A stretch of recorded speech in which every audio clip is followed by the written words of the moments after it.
I then realised that actually I can't give up the Christian side of my life and I can't give up the gay side of my life, so I'm just going to have to work out how to do this together. And that's been a real struggle. It hasn't been easy at all because, the gay community sort of won't accept you because you're one of those people that have rejected them their entire life. And the Christian community won't accept you fully because you're not quite a Christian. You've got this kind of weird, loose theology.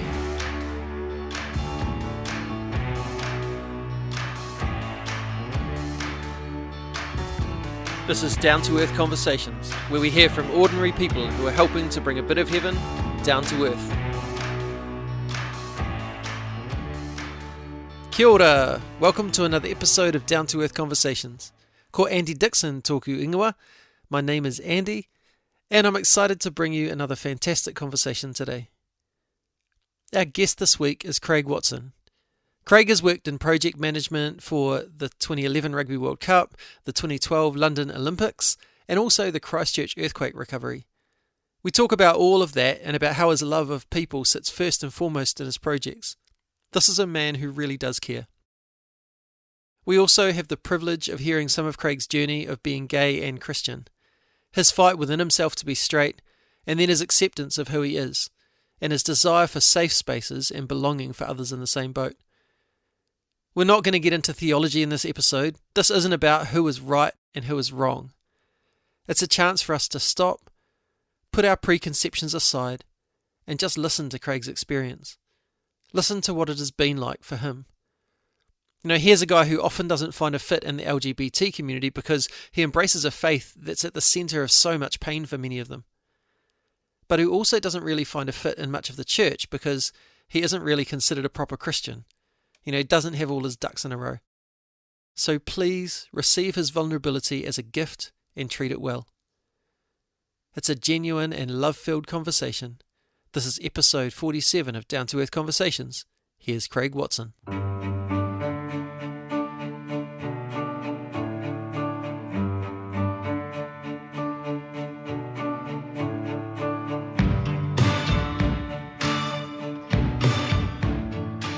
Oh, Craig, thanks for joining me. Kia ora.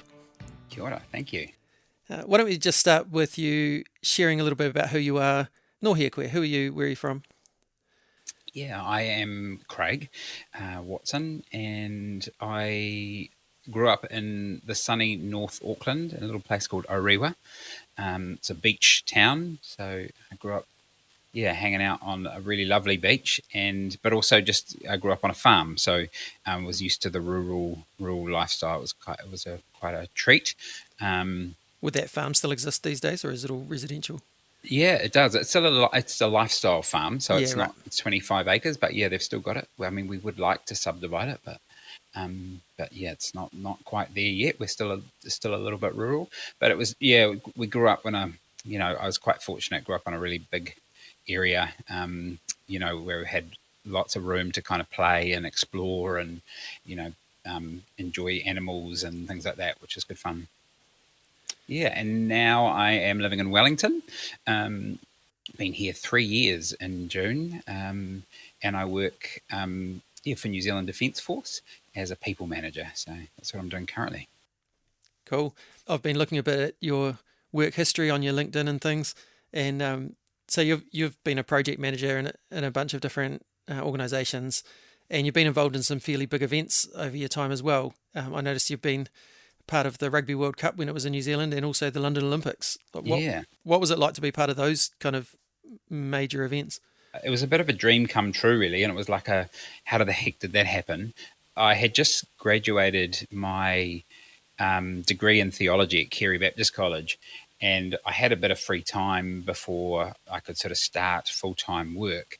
And I had signed up to be a volunteer with the Rugby World Cup. And so I just messaged them and said, hey, look, I'm free if you want some volunteer people to come and help prior to the event. And they said, oh, we'd love that. So jumped on their team, and they said, oh, we'd actually love you to do a little bit more work. And so I said, well, look, I can't really do volunteer work for sort of 3 days a week. And they said, oh, no, we were thinking about offering you a job. And I get this phone call from the HR person offering me a full-time job for way more money than I was expecting, and she sort of apologized for that amount. And yeah, that was kind of it. And then at the end of it, somebody said to me, well, what's your next plan? And I said, oh, I don't know. This is kind of my first bit of major event. And they said, oh, we all sort of are on this buzz 24/7. So we just pop around the world to the next thing. And the next event was the London 2012 Olympics. And I said, why don't you just join us for that? And so within a month, I had my bags packed and I was on a plane over to London. Wow. Yeah. And what was your actual role you were doing? So for the Olympics, I was the technology manager for the Olympic Park and one of the venues there in Olympic Park. So it was really great. I got to work with the opening and closing ceremonies team and did little fun things like when Paul McCartney, who was the opening act for the opening ceremony, he forgot his trousers. So I had to go and get them from the rehearsal venue and bring them to him before he went on stage. So there was sort of fun little crazy moments like that. But it was so fun because everyone was pumped and we were all energized and we all had to deliver this major event. And it was kind of like all stops were removed and you could just do whatever you needed to get the job done. It was good fun. I'm in Christchurch in Aotearoa, and I noticed that you were also a key person involved after the 2011 earthquake. Do you want to tell us a bit about what that was and what your experience with that was like? Yeah, that was a really life-changing experience. My dad's an engineer and got a message from the New Zealand Association of Engineers to say, hey, would anyone have the time available to come down and assess the buildings for those that you remember the little stickers they put on, the red, orange and green stickers? Yeah. And Dad said, yeah, absolutely, he'll come down. And I said, well, Dad, I'm free. Why don't I come down too? And at that stage, I was just doing some remote study, I think. And so he wrote back and said, hey, look, my son's available. He's a project manager, but also really good at organizing things. And so I was on a plane down there even before my father was, to organize all of those engineers and to organize all accommodation and vehicles and transport and how they were going to do that. I organized the accreditation that, we were inventing systems, obviously, to try and respond to this earthquake. So, we had no way of letting who could go into the red zone and who couldn't. So, I had to invent a system for that.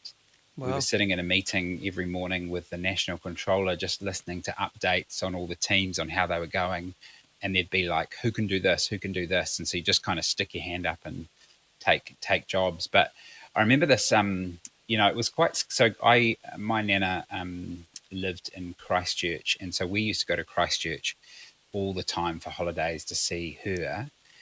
So Christchurch was, a special place for me. And I remember I must have been there only maybe 3 weeks for a holiday before the earthquake happened. And I remember, going down Colombo Street and seeing the buildings with all the big glass in them. And then the first time that I went in that red zone and just saw buildings like crumbled and those glass structures not there. And there's this, I took a photo of it actually, and it still kind of freaks me out to this day, but there was a cafe where there was still a latte with the latte art still made on top of it. Wow. And an orange juice sitting on a cafe table. And either side of it was, and the two chairs were there. So the people who were sitting there were obviously safe, but either side of it, the building had crumbled down. And it was quite a scary sort of moment to see that. And you saw fresh fruit and vegetable shops just with their fruit still out and now rotting. But you think, man, time just sort of stood still and everything kind of just paused and they're exactly the way it was when that earthquake, hit. And it was quite scary. And then there was obviously the aftershocks and they kept, everyone sort of going, oh, is that it? Is there another one, I was quite, I suppose I was quite excited for the job, but I also had to hold in my mind that, for a lot of people who experienced the earthquake, I arrived after it. It was really traumatic, and that there were lives lost. And so, it was a privilege to come down and kind of help where I could. But also it was, I was really kind of respectful of the fact that I was walking into a place which, had a lot of grief and emotion around it. Yeah. I guess in some ways your not having been here and experienced it would have been helpful for you to actually be able to get on with your role without the grief and stuff that was packaged in the back of that. Yeah, exactly. Yeah, I was able to kind of just get in and roll my sleeves up. I didn't have family there anymore, so I didn't have to worry about, those people. Didn't have loved ones there, so that my loved ones were all safe. So I could just get in, roll my sleeves up, and get on with it. And while Cantabrians dealt with their homes, their families, the loss of income, etc. How did you get into project management to start with? Yeah, I guess my love really came from doing the church. I'm often asked this question: how did you get into it? And it comes right back to I remember as a sort of 15-year-old organising Easter camps with my pastor, my youth pastor. And, I was organising the budgets, I was organising all the logistics, the marquees, the catering, the whole lot. And I kind of pinch myself now and go, man, that was amazing sort of work experience. And then that kind of my youth pastor became the director of the Northern BYM Easter Camp, which was the biggest one at really Mystery big, Creek. yeah. And that was 7,000 people when I was doing it. And again, so I assisted him with all of that organising. So I suppose I started out in event management, and then event management is quite similar to project management, just organising things, making sure things happen on time, and getting people energized and on board to deliver what you want them to do. And those are things that I seem to be quite good at. And you also spent time doing some youth work yourself, working with kids in prison and stuff. Tell us about that. Yeah. So when I grew up in a Baptist church up in North Auckland, and was sort of assisting the youth pastor there. We planted a church in Silverdale, and I sort of was the second sort of youth pastor, if you like, but also led the worship teams. And I kind of took a bit of a break from that. I sort of started off with a young group of guys, and they grew up to 18 and sort of went to universities all over the country. And I sort of went, well, I'll take a bit of a break now. And so I'm with a friend of mine. He invited me to come and do the Alpha program initially in prison.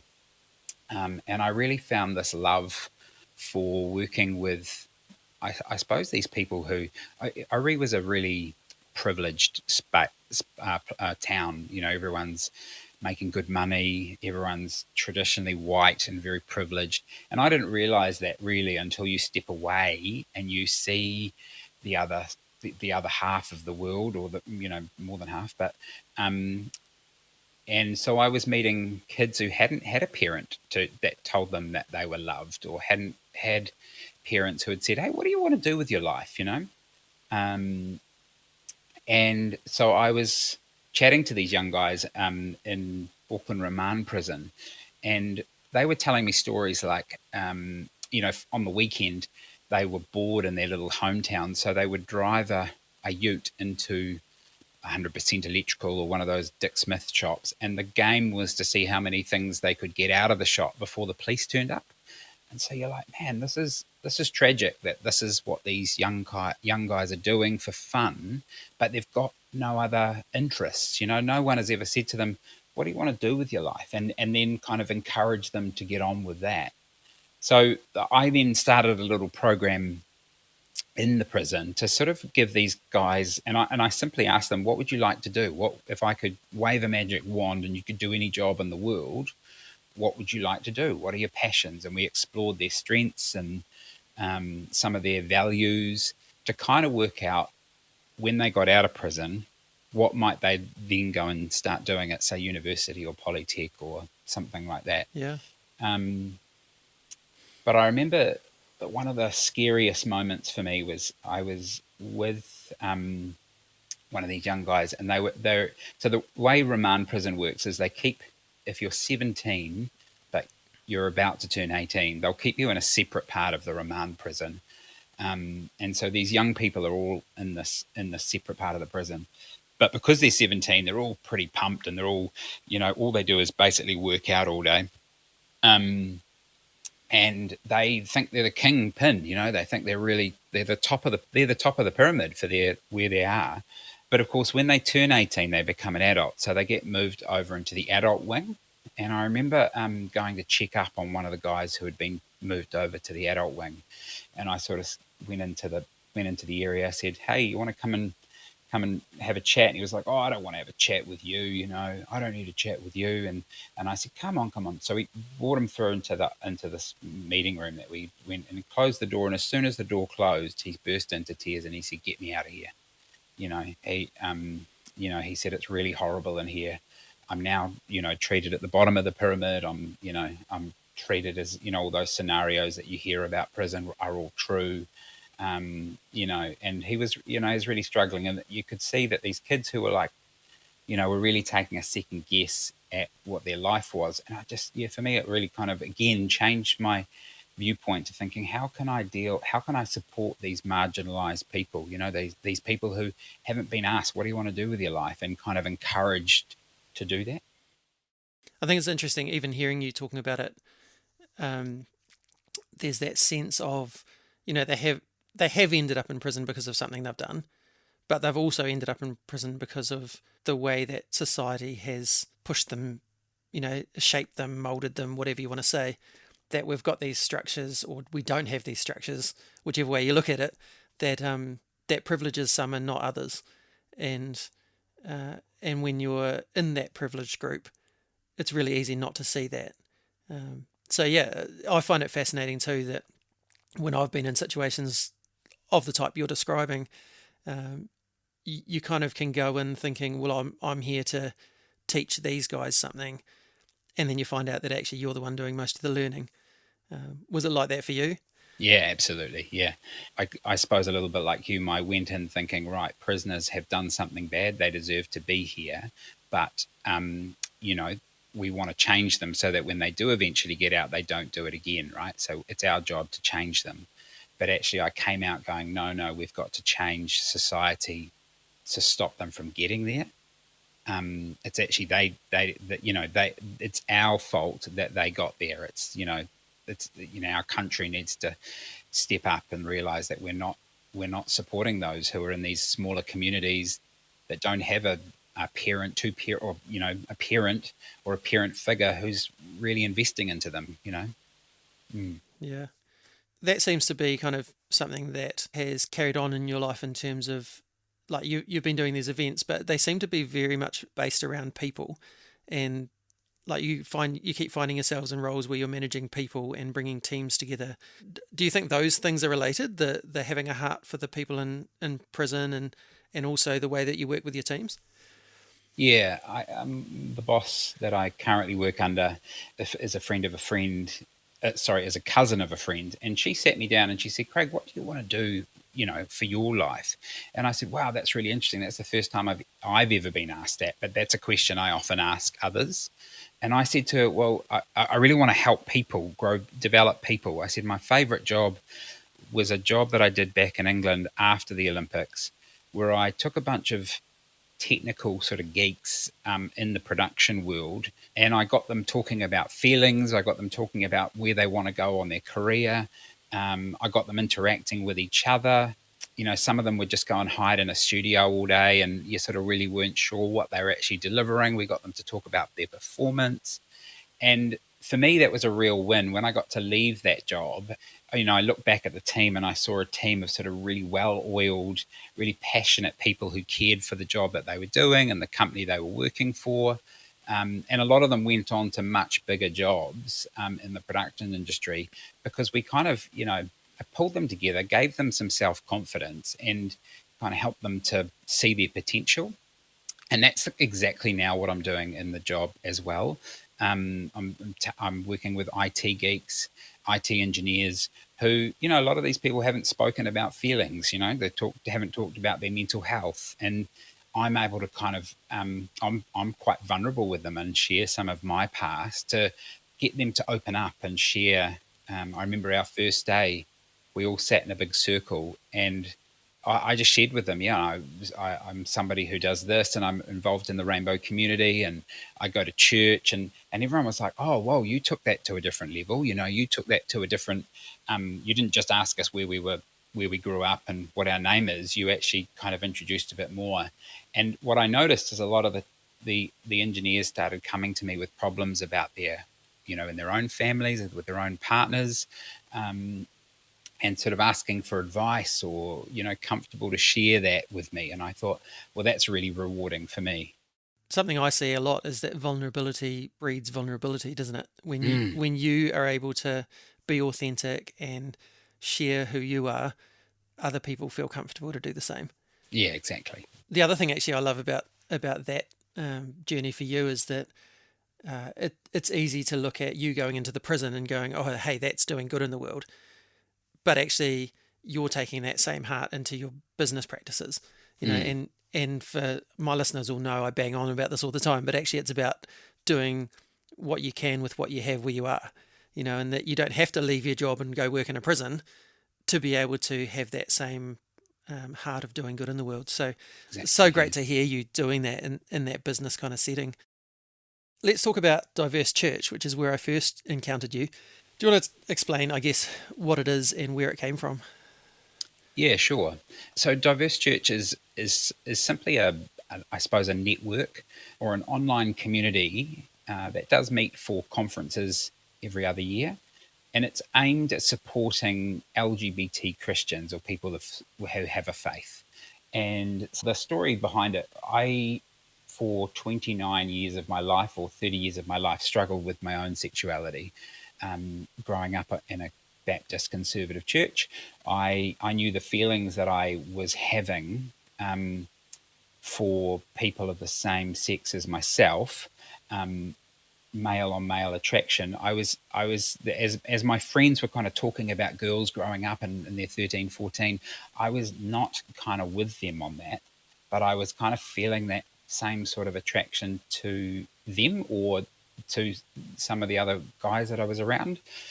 And I immediately kind of went, I suppose to my teachings that I had learnt at Sunday school and as a youth person, and was, knew that because it just about once a year you would have these sex talks at youth group that would talk about, that marriage is between a man and a woman, and that's it, and any sex outside of that is considered evil, and also anything that's same sex, is an abomination, meaning, subhuman. Yeah. Um, and that those kind of indoctrination, if you like, really ingrained in my brain and really formed these very, very strong pathways that the feelings that I were feeling were wrong and I was wrong. I also grew up ADHD, so I was ADHD from a diagnosed from 5, and my mum wouldn't let me sort of go out anywhere until I had taken this pill. So I established this kind of thing that I was sort of faulty and needed to take this medication in order to be right.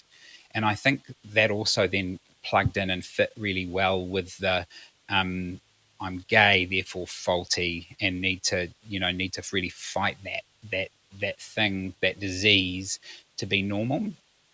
But it's quite funny now. I look back and I remember, lingering around the farmers' underwear section, looking at the multi-packs of underwear, thinking, man, I really like the guy on the cover of that. But I'd always have to go, oh no, that's really bad thought, and leave and walk away. So I then started some conversion therapy, and that didn't quite work. And when this opportunity came to move to London, I connected in with a church and said, "Hey, look, I'm struggling with same-sex attraction.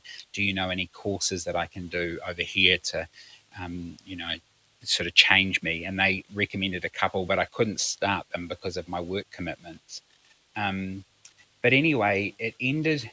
It was sort of resulted in me falling in love with somebody over there, a guy over there, and it led to me going through a bit of a rough patch with depression.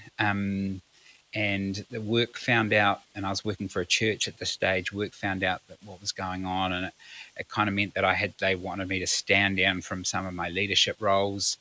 Um, and it eventually it got me to a place where I had to say to one of my friends, who I thought was quite a conservative Christian, would probably not react very well to this. Um, I said to him, he said to me, "Look, Craig, what's going on? There's something you're not telling me. I'm your friend. I should know." And I said to him, "Look, I think I'm gay." and I just don't know what to do with it. I've tried to get rid of it and I can't. And he said, "Oh, you need to come and talk to my dad. He's kind of gone through this process to, um, and he doesn't think that gay people are an issue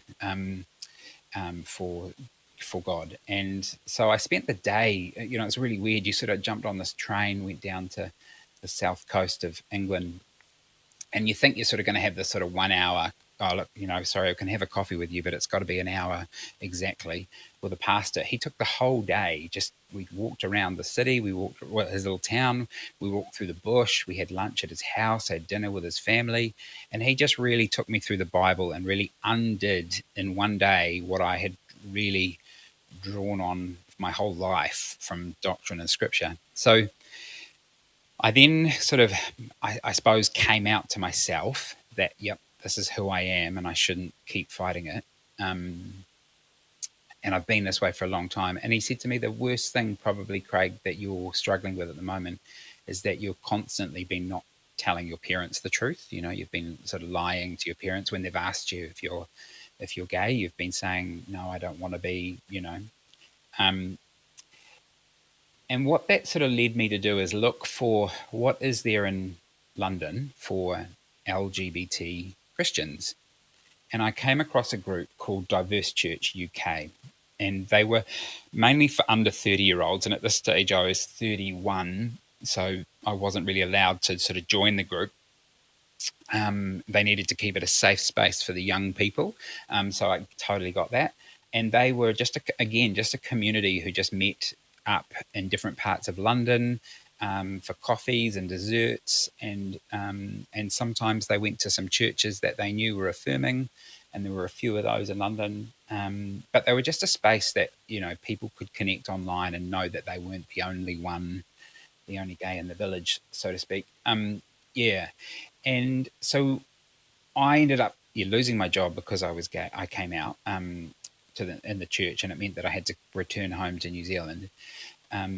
So when I returned home, I again did a Google search on gay Christian New Zealand is what I typed in, and the sort of top 5 results were there's a pastor over in West Auckland who's written some really nasty sermons about homosexuals. There's there was basically a bunch of books that came up of you shouldn't be gay and here's how to change. There was this guy down in Nelson who says that he can change you, that came up. And I mean, I said, and the only positive thing I saw was a church in Auckland, the Auckland Rainbow Community Church, that popped up. And I thought, is this it? Like, is this the only resources we've got that are positive? And I said, well, I'm going to start up something that provides people with some positive narratives, a different conversation. Some, maybe we're a 15 or 16-year-old me could Google and go, oh, okay, there is actually a possibility I can be gay and be Christian. It's not such an oxymoron. And so I think I literally just one night just secured the domain name diversechurch.co.nz, grabbed the, Twitter, Instagram, Facebook, and started creating a bit of a website with some resources that I knew existed, some books that I had drawn upon, and did some research, some wider research around the world on affirming books and put them on there, grabbed some podcasts and some videos, and kind of started this probably in a couple of nights, started this thing called Diverse Church.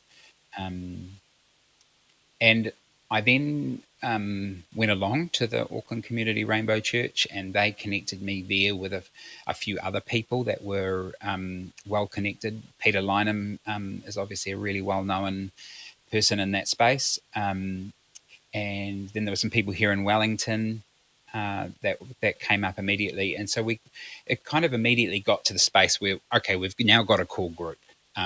There's a little group of us. We need to have a conference. We need to host a gathering. And at that stage, there's a guy called Justin Lee in the States had just produced a book called Torn, and was really kind of making headway in this space, because he was, again, one of these gay Christians. In his book, he sort of writes that wasn't interfered with by his father, or he did have his parents were married, and he had a great supportive dad. So all of this kind of stuff which Christians will often throw out there to say this is why you're gay, it's because you've had a problem with your dad or something. And he also went through all that, trying not to be as well, didn't he? Exactly. Yeah. So his story was quite new because it had kind of come out and gone, oh, actually this person, he's actually writing a different story. So we got him over to New Zealand, and that was a bit of a pull card, and it kind of pulled a lot of these LGBT Christians out of the woodwork, and we got together, and for me it was the first time I went, wow, there is a group of us. I'm not alone, and they went, I'm not alone. It was great to see people of different races, different ages, genders, all there. And so that we held that first one in Ponsonby. We've held another one in Ponsonby after that at the Baptist Church. And we got over Patrick Otruma. Oh, yeah. Patrick Otruma. Yeah, just an amazing activist. Yeah, and he just wrote some poetry that was so powerful, and it just so the first time I ran the conference, I wanted to kind of, I suppose I'm a bit of an activist. And so what I wanted to do was invite my pastors who hadn't accepted me or didn't think that being gay was okay. And I wanted to get them to hear Justin's story and kind of get them to be changed. I wanted so badly for that. I was angry, I was hurt. And after that first conference, I realized actually I don't care what I care, but I can't keep caring about what these pastors, that they're not going to change. I remember my pastor saying to me when I came back and I said to him I was gay. He said to me, Craig, there's probably nothing we can do for like 20 years when, eventually people like me will move on and the new generation will come through. And I said, so why do we have to wait 20 years? Why don't we do it now? I was really frustrated. So when I planned the second conference, I actually just wanted to host a gathering of our LGBT community across New Zealand, and that would inspire them. Like any church conference you go to, you walk away feeling pumped from. I just wanted to do that for our LGBT people, so provide a safe space that was affirming for them, and one that they walked away from going, man, I love Jesus, man, I want to serve the community. And Patrick Padrick just gave some brilliant poetry which really inspired people to keep fighting, to keep loving, to keep serving, and that God was a soft, loving, spiritual being that just wanted to hold us, And I remember that feeling as he took us through these poetry and messages. And then we had our third conference down here in Wellington last year, and as part of the Pride festival down here. And this time we got along 3 speakers, Elizabeth Keddy, Andre from the Seven-Day Adventist, and Peter Lynham, yeah.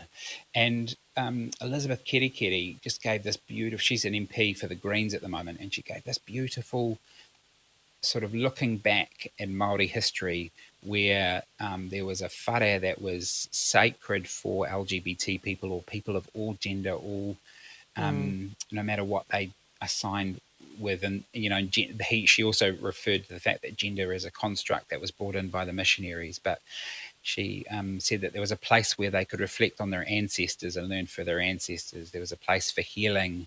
There was a place for listening and learning from each other. And I just thought, wow, this is what you're describing for me sounds like a church, or what a church should be. It was a shelter for people who needed a place to go. So it was quite emotional. But so now we've got a website. There's now a trust. We're a registered charity now. There's a trustee board that kind of governs Diverse Church. And there's some really passionate allies and LGBT folk who are on that, who want to see LGBT people safe. We're doing some work, trying to work with churches about, there's a group in America called churchclarity.org, and it's just a way of saying, hey, if your church is affirming, we want to know about that, and this is what it means to be affirming. So we're working on some things like that, working with the Anglican Church down here in Wellington to see if we can do something there as well. There's a lot of LGBT Christians down here in Wellington. It's an amazing down here. Or there is all over New Zealand actually, and but it's how to make sure that those people feel safe. I think that's something, like, just as a side topic. As I grew up in the church, you got kind of led to believe that these gay people were out there somewhere.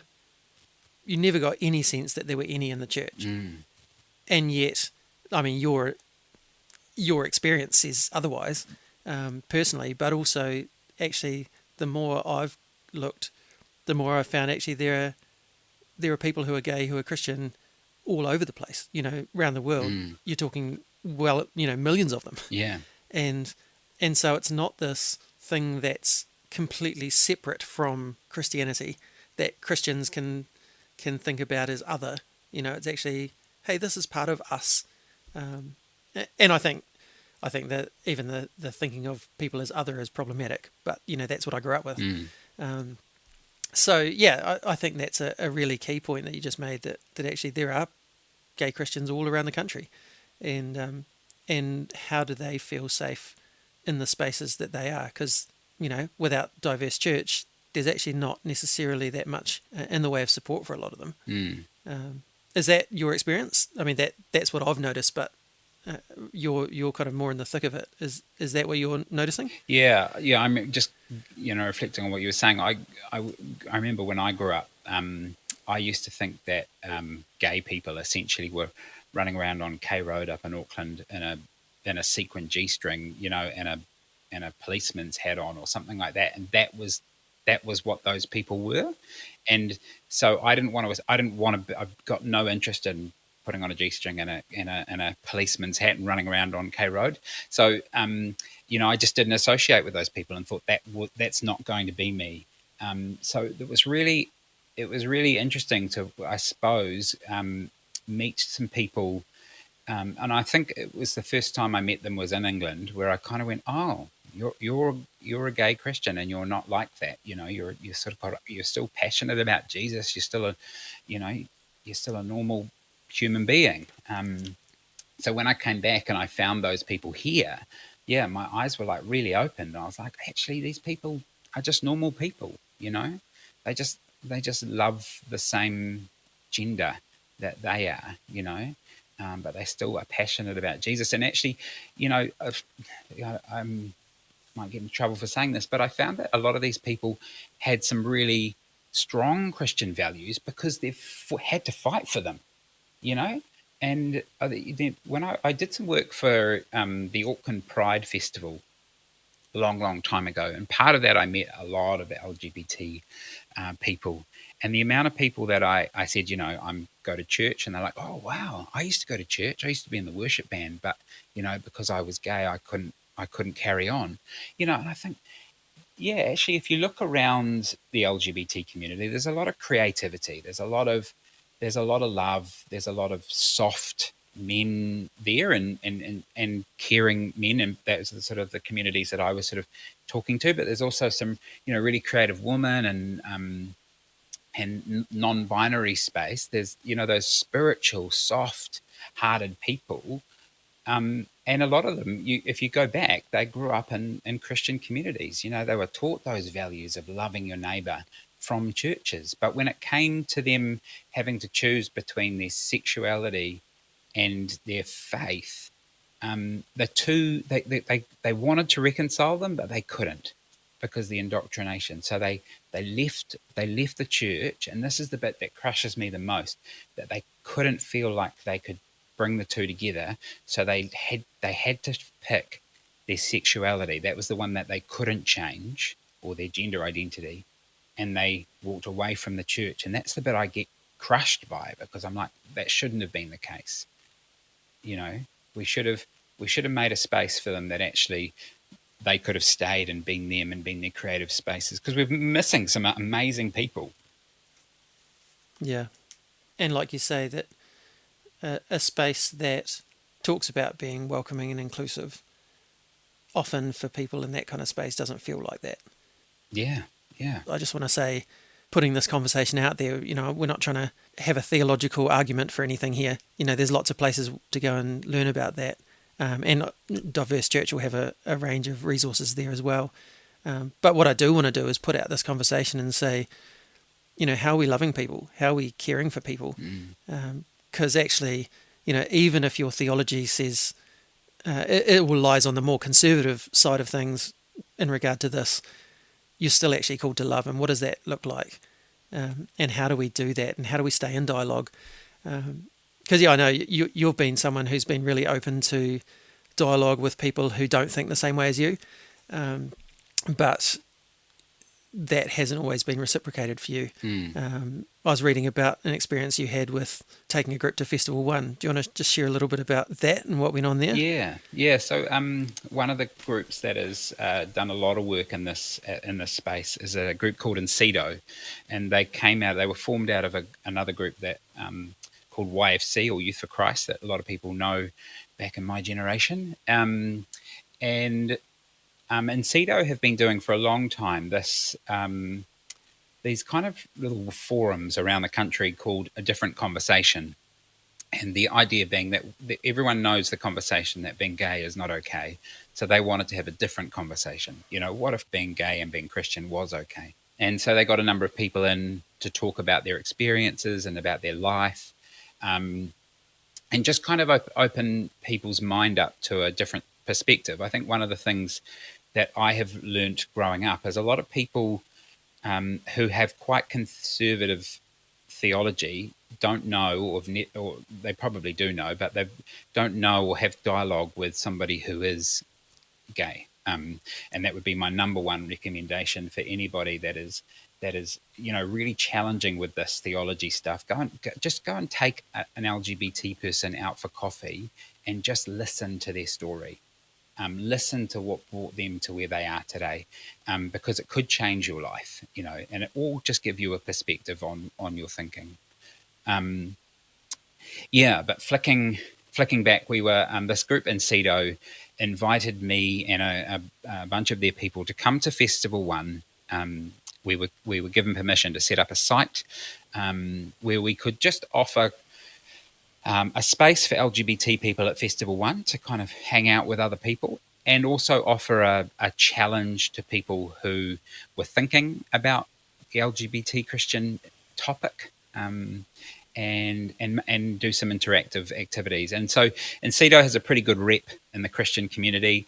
So we filled in the application form to Festival One, and the people who were organising the sites at Festival One didn't actually read what we had put in, what we were going to do at Festival One. They just saw Incedo, went, "Yep, I'll be cool," ticked them off, and we got given the green light. I was actually quite surprised that we got given the green light, but thought, no, this is cool. Festival One's this new edgy, kind of hippie vibe festival. They must be way more inclusive. So we turned up, set up the site, rainbow flags, and often we use words like accepting, affirming, that you just sort of spelt the difference out between those, what it means to be an ally. And we gave people an opportunity to put themselves on a spectrum of where they think they fitted in the spectrum. There was no judgment if they said, no, we totally are conservative. There was no judgment for them to stick their pin in and just say, that's where I am. But it was just a way of them acknowledging, yeah, that is where I am. There was a lovely transgender person that came along and was like, thank goodness you're here. I've been feeling really anxious about coming to this festival. And they kind of just hung out with us the entire time. And it was a really special time just to be able to kind of connect them and provide a safe space for them. But unfortunately, as you can imagine, the people started walking through the marketplace and sort of seeing this rainbow flag flying, and sort of noticed that we were being quite, pro LGBT Christian. And so the complaints started coming in, and eventually the site manager came up to us and said, "Hey, you can't be here. You can't be doing this." And we said, "Well, it's actually in our application, and you've signed it." And so they went away and got the application and said, "Oh, we didn't actually read it, but look, you can't be here. You can't do this." And so the festival director came over to us and said, "Look, we'll compromise. If you take down all of your flags and all of the things, we'll let you just be here like just you guys just be here, but you can't approach people. You can just continue to be this kind of space. And so I remember the leaders of this in Cedo are predominantly straight people who are just really wanting to be allies, great people. But we all went back to the house that we were staying at, and I really felt like that compromise was a real whitewash. So take away all your identity and go back to being a straight acting white guy, you know. And I thought, no, I'm not happy with that. And I said to them, no, I think if they want us to do that, let's just pack up and leave. So we went back and we said to them, no, we're not going to do that. We're just going to pack up and leave. And they were really upset with that because that would leave a massive gap in their stalls that they couldn't fill. So they tried to convince us to stay, but with no compromise, obviously, to what we were allowed to do. And then eventually they offered the site, I think, to Life FM that they could expand their site into. And we packed up and left. But I remember feeling like that was probably a really dark day for me. I remember driving home or driving back after packing up, just feeling absolutely gut wrenched that we had been wiped away, essentially. Like, no, you cannot be LGBT and be Christian. And then my activist kind of personality kicked in, and there's a Desmond Tutu has this really great little saying that about oppression, and if you stand neutral in times of oppression, then you stand with the oppressor. And I didn't want to stand neutral. I wanted, this young LGBT, young transgender person that had come along. They needed somebody to stand up for them. They needed somebody to say, "This what happened is not okay." So I have a couple of connections with the media, and I broke the story or told them what had happened, and they said, let's meet on site the next day. They were obviously given media access, and we met on site, and I said to them, told them what had happened, and they published a story. And unbeknownst to me, the result of that story actually got back to their sponsors, Sanitarium, who are a sort of conservative Christian organisation anyway, but the Hamilton District Council, who is a major funder, and they said, we're going to have to pull our funding from you guys because we can't be aligned with somebody who operates like this. I don't know what the outcome has been, but for every year since, the article keeps looping up. Somebody will post it and say, have you guys changed your tune? And no one will respond to it. Yeah, but it was a pretty tough time. But it cost me so a lot of the friends that run Festival One were friends, and so it cost me those friendships. They were all really angry with me. It cost me my relationship with my pastor at that stage because he was friends with all of them and said that I went about it in a very divisive and divisive and nasty way. Said that I had a demon in me, and yeah, I look back and go, no, I was proud to stand up for what I believed in and call out what I think was wrong. Mm. And yeah, I mean, I wanted you to tell that story not so much to bag on Festival One, because they do a lot of good things as well, but to highlight the fact that this is still not a conversation that the New Zealand church is comfortable having, is it? Not at all, no. And especially not in a public way. I think they're quite happy to have it privately, and in a controlled way. And there's a couple of great people I really respect, like Mick Duncan is often a guy that's called on to have this conversation, but he's called on to have that conversation because they know he's safe. They know he's going to end up with the way, we should love gay people, but they shouldn't be getting married, so he's safe. They're not willing to have it actually with somebody who is a gay Christian who believes that, in monogamous same-sex marriage, Despite the obstacles that you come up against, you still identify as Christian. You're still hanging around, with Christians. Why not just toss in the towel like so many others have done? Yeah, such a good question. I definitely have thought about it. Like, I definitely went through that journey. But it's really weird. I feel like for me, my faith is like like an elastic band or a rope or something where you can you can sort of try and drift off, but the problem is I keep getting pulled back. I think when you have been through, yeah, when you've been through the trials of having to really hold on to your faith or really kind of having to prove your faith, it really strengthens that rope or that line that holds you onto your faith. Because if God doesn't love me, then who the hell does? Um, and so I've had to stick to the fact that I remember walking away. From church one night thinking, nah, this is all bollocks.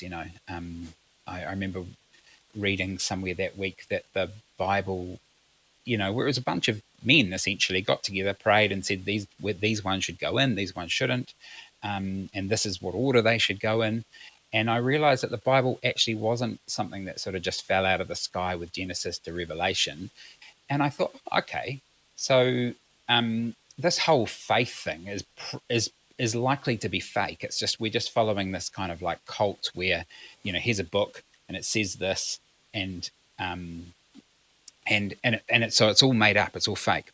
So I was at that moment doubting God, and God was saying, but look back at your life, at the evidence that I've given you to show you that I'm alive. And there were some little flashbacks of memories of when I prayed for someone and they were able to move their leg. And, there's other things that I've prayed for, an event that we organised that was well underfunded, and someone donated a whole bunch of money that was the exact amount we needed, right down to the cent.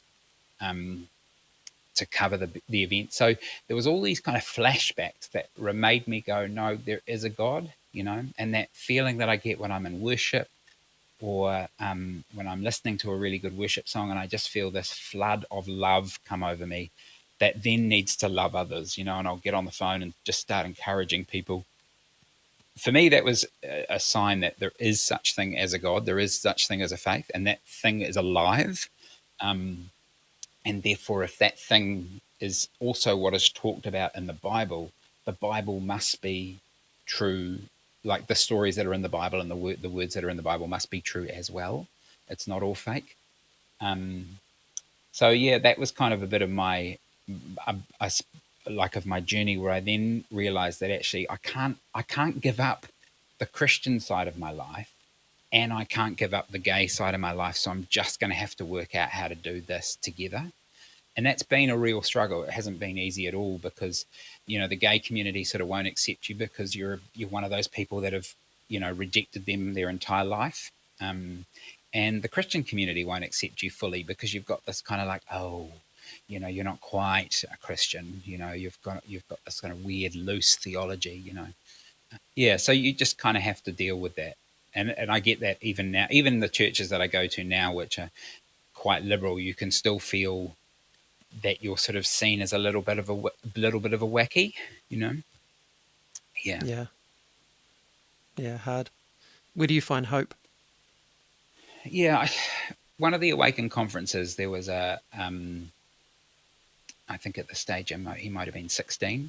He was 16 and he turned up with his parents to the conference. And I remember thinking, what are you doing here?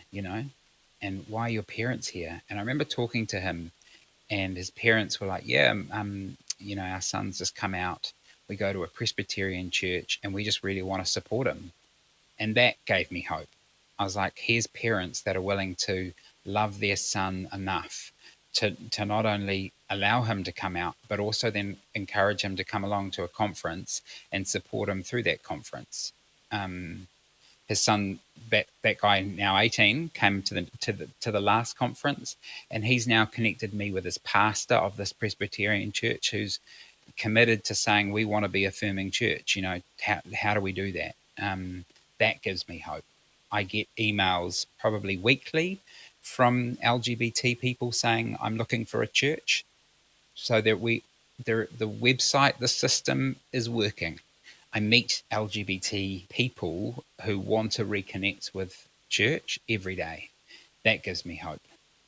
And I think the thing, it's too slow for me. I'm one of these people who wants it done yesterday, but I am seeing the slow progression, particularly with the Anglican Church down here in Wellington. I'm seeing the slow progression where they really want to fully affirm and welcome LGBT people, and they see that, you know, there's churches all over the world they can go to where they know they're not going to be safe, but actually let's create a space where they can be, you know. And that for me has been the biggest kind of plea, I suppose, to churches, is that, you know, I can go to just about any one of the Pentecostal brethren churches here in Wellington, and I know that I'm going to get told, oh yeah, no, you won't be allowed on leadership, you won't be allowed to lead a small group or be on stage in a worship team, you'll just have to sit in the pews, and, you know, we'll offer you some prayer and counselling if we can.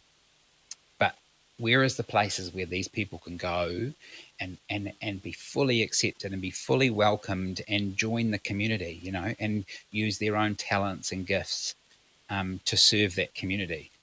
So that's what gives me hope, that one day that will be, and I'm seeing it come, but one day that will be a much bigger thing.